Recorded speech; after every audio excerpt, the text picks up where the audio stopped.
Found a parenting book or a podcast or a method that made total sense and you tried it and it worked for a little while and then it stopped working.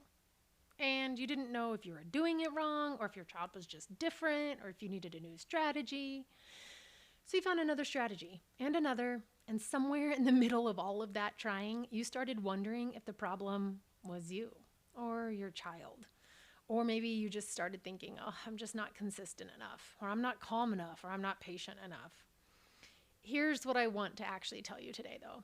The strategy was never the whole answer, because what actually changes a child's behavior is not a technique, it's a climate, and you are a significant part of that climate. A developmental psychologist named Yuri Bronfenbrenner spent his career mapping the environments that shape a child. I honestly think that it's where the phrase, it takes a village to raise a child, actually came from. Because what he found is that children develop inside of layers of an environment: school, community, culture, and even the broader society that they grow up in. It all has an influence on them. But the innermost layer, the one closest to the child, which he called the microsystem, is made up of every person in direct relationship with that child. That's parents, siblings, friends, teachers, the people that your child actually does daily life with and walks alongside every single day.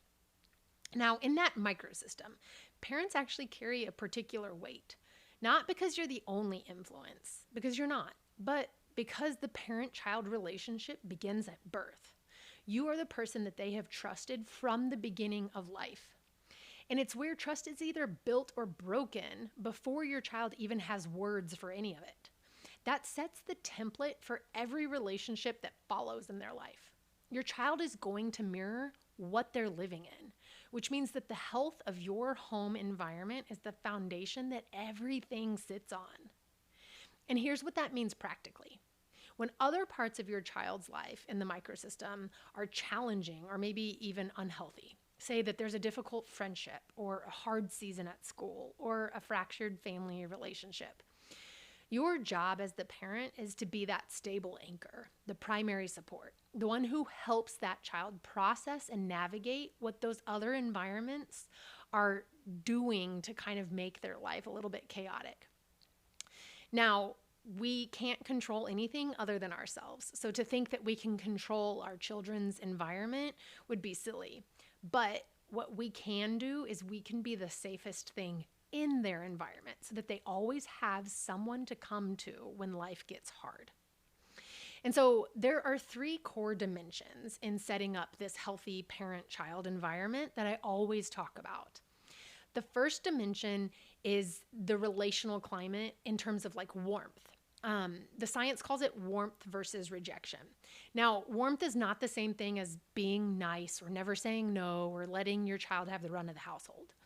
Warmth is technically attunement, which is an element of healthy attachment. It's being consistent, making sure that they feel like they are being seen, that their experiences matter, and to know that the person sitting across from them is paying attention, is present, and is genuinely interested in the things that are going on in their life, regardless of their behavior. This means that they may have some tough emotions, some outbursts, some anger, some rage, some sadness, some hurt, and you allow room for all of those emotions. It doesn't mean that the behavior that comes from all of those is okay or acceptable. We talk about correction in other episodes. But it just means that you are the safe place where they can come to and basically lose it because they need someone safe like that. When a child experiences this consistent warmth, someone who sees them, who they're safe with, who supports them and soothes them, they feel safe. That child feels like they can learn, they can regulate, they can take risks, they can go explore the world. If they fail, they can come back because there is a safe base to return to. Safety is not a soft concept. It's actually a neurological condition for growth.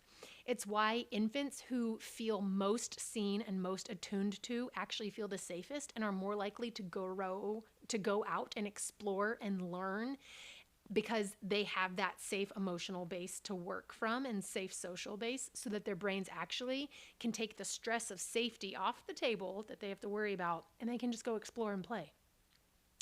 Now, the opposite of warmth is rejection. And rejection doesn't always look like cruelty, like, ugh. It's It's sometimes just emotional withdrawal. Like your child disappoints you and you withdraw, and they know that you're disappointed in them. Sometimes it's conditional affection, which means like warmth that appears just when they behave and then it disappears when they do something wrong. Sometimes rejection is an eye roll or a heavy sigh, like, oh, I can't deal with you right now. These small signals actually have a really big impact. A child who experiences chronic rejection, even subtle rejection, like eye rolls or sighs, they actually learn that the relationship is not safe. And an unsafe child does not become more compliant. They actually become more dysregulated, more reactive, more shut down. So the behavior that you're trying to correct actually is growing in the soil of rejection, and we have to change the soil if we want the behavior to change. Now, the second dimension is structure. And the opposite of structure is chaos, but maybe not in the sense that you think. So let's talk through it. Structure does not mean having a rigid household, a schedule that never bends or is military-like. Structure means predictability. It means that a child knows what to expect. It's the experience of living in a home where they know what the rules are, they know what the boundaries are, they know what the consequences are of breaking those rules or boundaries, and they know that you are going to consistently apply those. And it's so consistent and predictable that actually their nervous system can relax because it's not always on edge trying to figure out what's going to happen, what comes next. Now, children are not born with this internal order. They borrow it from the environment around them while their brain builds it. And so this is why we actually are the place where they learn to regulate. They have to learn self-regulation from co-regulation. So we have to be regulated in order for them to learn that. They borrow that from us, which means that we have to create a structured or regulated environment that gives them something to organize around so that it can reduce their anxiety and increase their cooperation. It's not because rules are like the magic bullet. It's because it's predictable and it feels safe. Now, structure can look like things like chores, consistent dinner times, having organized bins where everybody's belongings go. And we talk about these things in some of the coming episodes in age-specific ways. And even there's a special episode dedicated to ADHD and how this structure can really help children who wrestle with ADHD. Because when children live in the opposite of structure, which is chaos, it actually looks like rules that are constantly changing, just depending on mom or dad's mood, or consequences that are threatened but then never followed through. And so then they're like, well, is the consequence going to land this time? Because if not, I'm just going to take the risk and do this. And then we wonder why their behavior is so poor. And it's like, because we weren't consistent with the consequences last time. Or sometimes it's expectations that shift without any explanation. And they're like, but wait a minute, last week you told me, and now this week, and there's no explanation. They have no idea what the rules of the game are. This also comes up in households where the emotional temperature is unpredictable. They never quite know which version of you or the other parent they're going to get that day. Especially when a parent's job is very stressful, the child may not know, like, oh, was today a good day at work or a bad day at work? Like, how are they going to be? And so children who live in those chaotic environments actually become hypervigilant. They spend their energy trying to read the room instead of learning, growing, and connecting. And what ends up happening is that they also can become very defiant or anxious, and then they shut down and they withdraw, and this can lead to some loneliness and some depression. These are often chaos responses, not character flaws. And so when parents come to me describing these things, one of the first things that we do is we evaluate the environment to see, are there just small shifts that we can make that actually create this structure and this order that not only children but humans crave. Okay, now the third dimension. This one is what the science calls autonomy support versus coercion.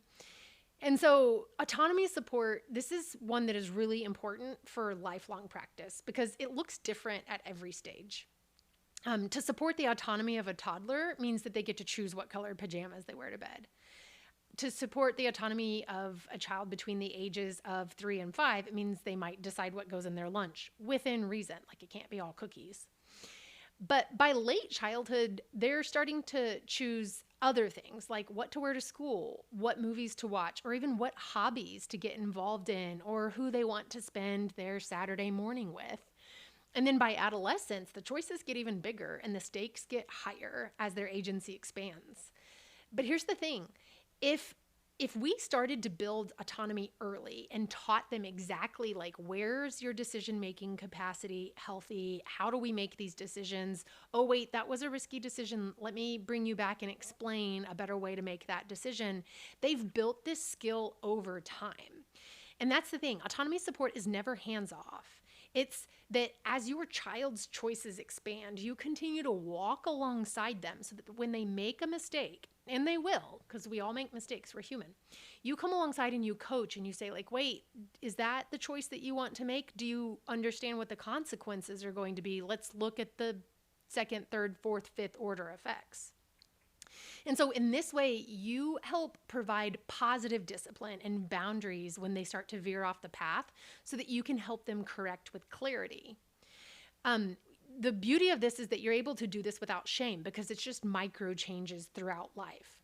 The goal is never to remove control from a child. It's actually to give them the skills necessary for learning how to make their own decisions in life because they're headed into life alone.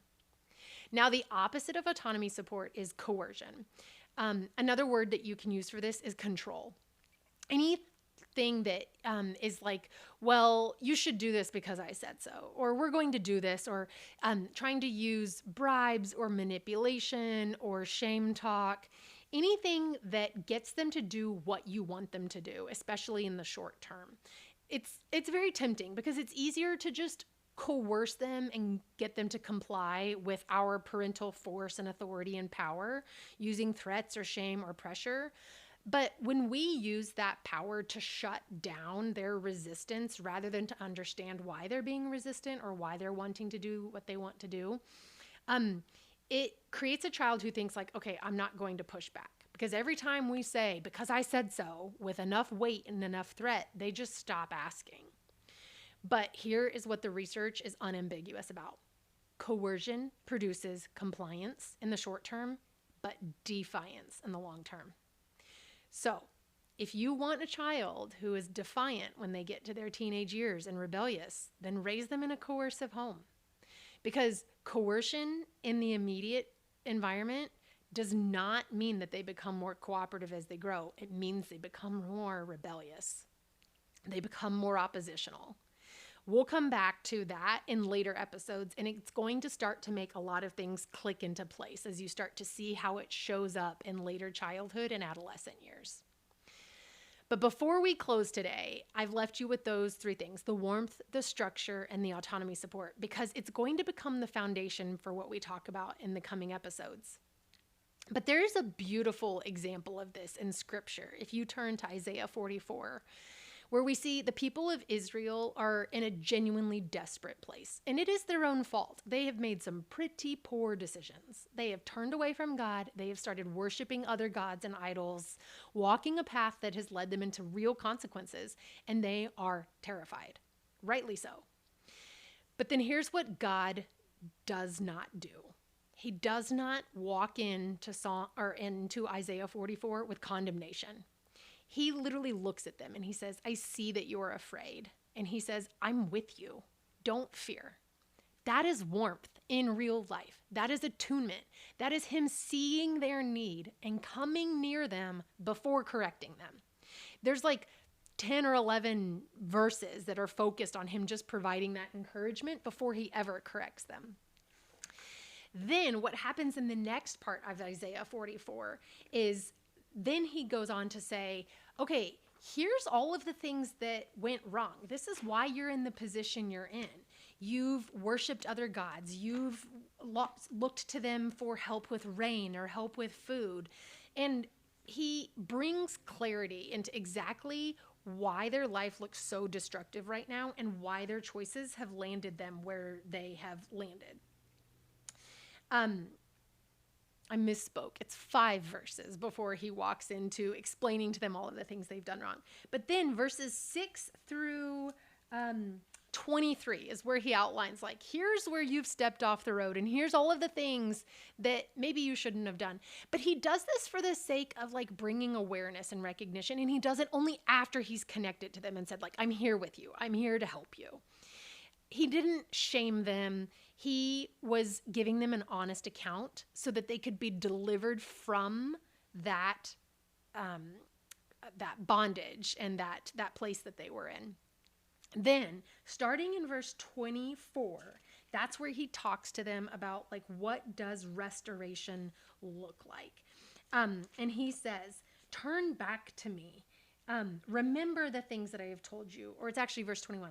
Remember the things I have told you. I have formed you. I have swept away your transgressions. Rejoice in me. And then he goes on to remind them that he is their redeemer. He nurtures them. He doesn't remove the consequences. They still have to walk through the consequences of the choices that they created. But he invites them back into the relationship. And he says, return to me. And then he walks with them through it. That's autonomy support. He doesn't drag them. He doesn't force them. He doesn't abandon them. He walks beside them through the very consequences that their choices produced toward restoration. So I am not going to give you 3 things to do this week. I'm going to give you 3 questions to sit with, honestly.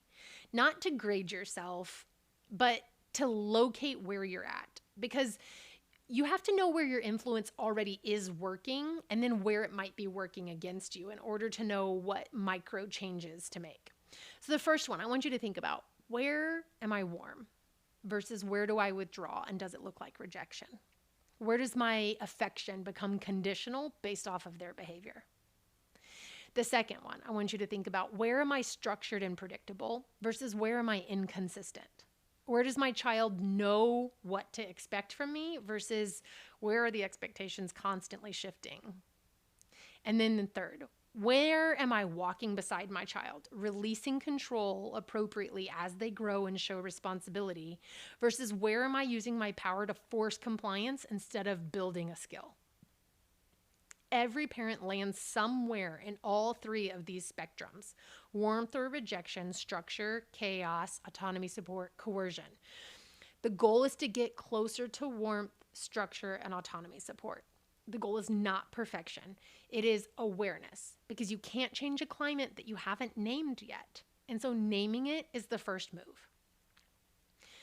I want to remind you that you are a significant part of your child's climate. I said that at the beginning, but I want to end there as well. The climate can change, though. You are not locked into the pattern that you grew up with or the ones that you fell into. Awareness is the beginning, and you are becoming more aware just by being here. In the next episode, we're going to get practical. We're going to take everything that you learned about the climate and turn it into a posture. 3 moves that you can make in any parenting moment, no matter the age of your child, no matter what just happened. It's called Notice It, Name It, Nurture It. It's based off of scripture and it's backed by science. And it's going to change how you show up in the hard moments of parenting. If today landed for you, please be sure to subscribe so that you don't miss the next episode, and then share it with a parent who needs to hear it. If you want to go deeper than these episodes can take you, be sure that you are following me on Substack at Bethany Haney, because every Tuesday morning in your inbox will land a newsletter that walks through the story of one of my fiction characters and what she is learning, not only about herself, but also about her children. If you want even more than that, I also offer to my subscribers a quarterly parent coaching session, or I offer even more coaching opportunities at theKairosBridge.com. I'd love to work with you. Until next time, be well.